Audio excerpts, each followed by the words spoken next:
Assalamualaikum. Sekarang kita lanjut dengan contoh soal agar kalian lebih memahami apa itu reaksi eksoterm, apa itu reaksi endoterm, dan bagaimana penggambaran diagram tingkat energinya. Nah, di sini Ibu berikan satu contoh soal.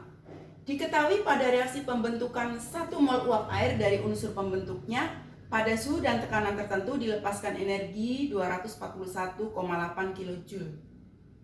Maka gambarkan diagram tingkat energinya. B. Berapa besar energi untuk menguraikan 1 mol uap air? C. Jika pada reaksi pembentukan memerlukan energi aktivasi 20 kJ, maka berapa besar energi aktivasi untuk menguraikan uap air menjadi unsur pembentuknya? Kemudian pertanyaan yang terakhir adalah gambarkan diagram tingkat energi peruraian uap air. Yang pertama, gambarkan diagram tingkat energi dari pembentukan 1 mol air. 1 mol air, uap air ya, dibentuk dari H2 gas plus O2 gas. Kemudian kamu setarakan, H2-nya udah setara, oksigennya di kanan 1, di sini 2, maka ini setengahnya. Nah, sekarang perhatikan delta H-nya. Pada reaksi pembentukan 1 mol uap air dilepaskan energi, berarti dia reaksinya eksoterm. Karena dia melepaskan energi, maka delta H-nya berkurang dong, atau dengan kata lain min. Berapa? 241,8 kJ.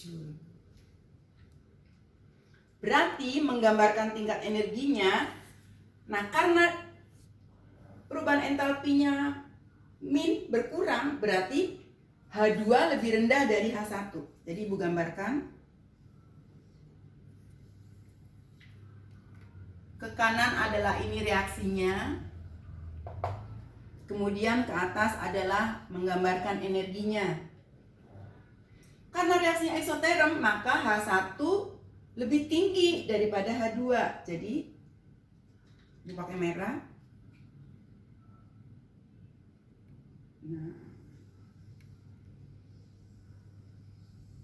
Nah, ini H1 mula-mula, kemudian lurus. Nah, inilah H2-nya. H2 lebih rendah dari H1. Dan inilah besarnya delta H reaksi. Kan lebih rendah, berarti berkurang sebanyak berapa?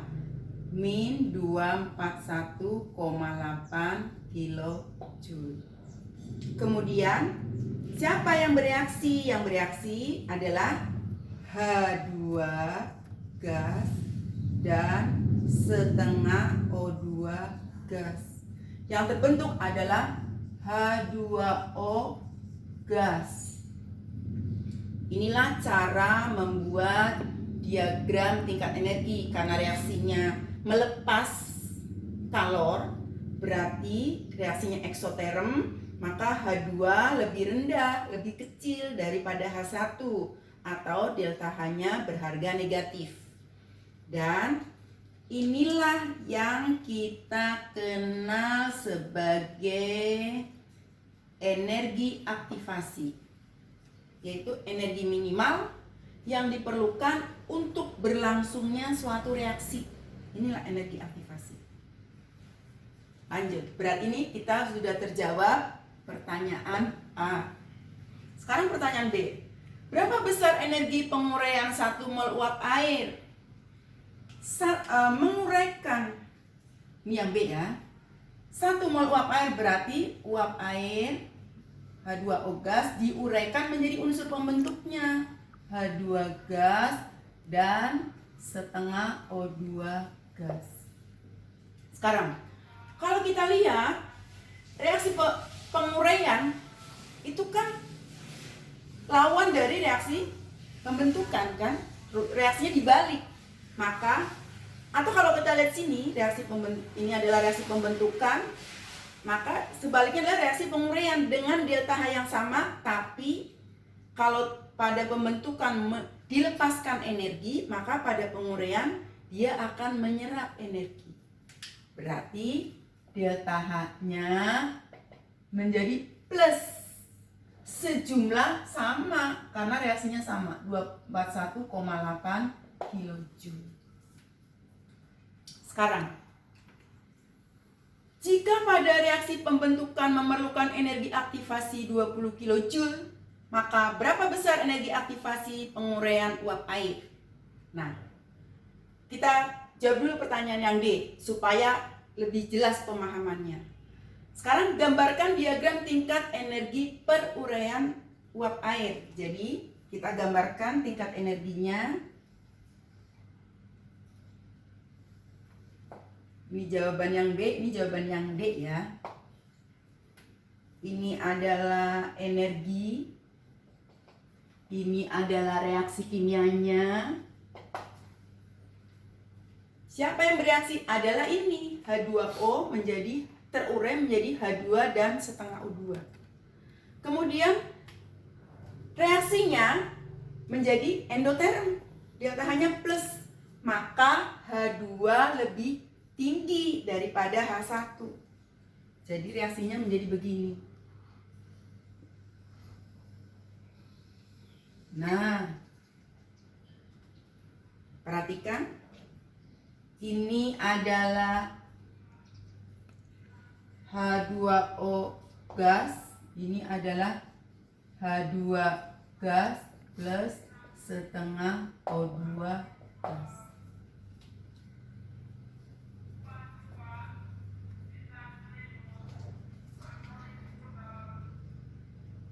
Ini H2, ini H1. Maka inilah delta H-nya yang harganya sama dengan reaksi peruraian, cuma tandanya plus, 241,8 kJ. Nah, berapa energi aktivasi pada penguraian uap air adalah ini. Nah, inilah energi aktivasinya.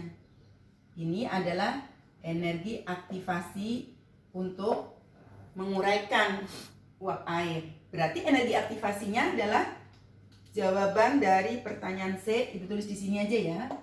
Energi aktivasi reaksi penguraian air adalah energi aktivasi pembentukan, kan ini kan, ditambah delta H. Energi aktivasi 1, reaksi 1 ini A1 ya. Energi aktivasi 1 plus delta H sama dengan 20 plus 241,8 kilojoule sama dengan 261,8 kilojoule.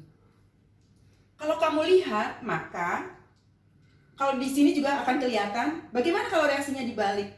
Kan sama, ini cuma menjadi plus kan. Kemudian inilah energi aktivasi dari reaksi lawannya. Kalau ini pembentukan, ini penguraian. Terlihat bahwa untuk reaksi endoterm itu energi aktivasinya lebih tinggi daripada reaksi eksoterm. Nah, karena reaksi eksoterm itu energi aktivasinya relatif lebih rendah, maka banyak dari reaksi-reaksi eksoterm itu bersifat spontan. Reaksi ekso itu pada umumnya bersifat spontan. Kenapa? Karena dia pertama tingkat energi aktivasinya rendah, yang kedua dia tidak memerlukan energi, dia justru melepaskan energi. Begitu, bisa dipahami ya? Oke.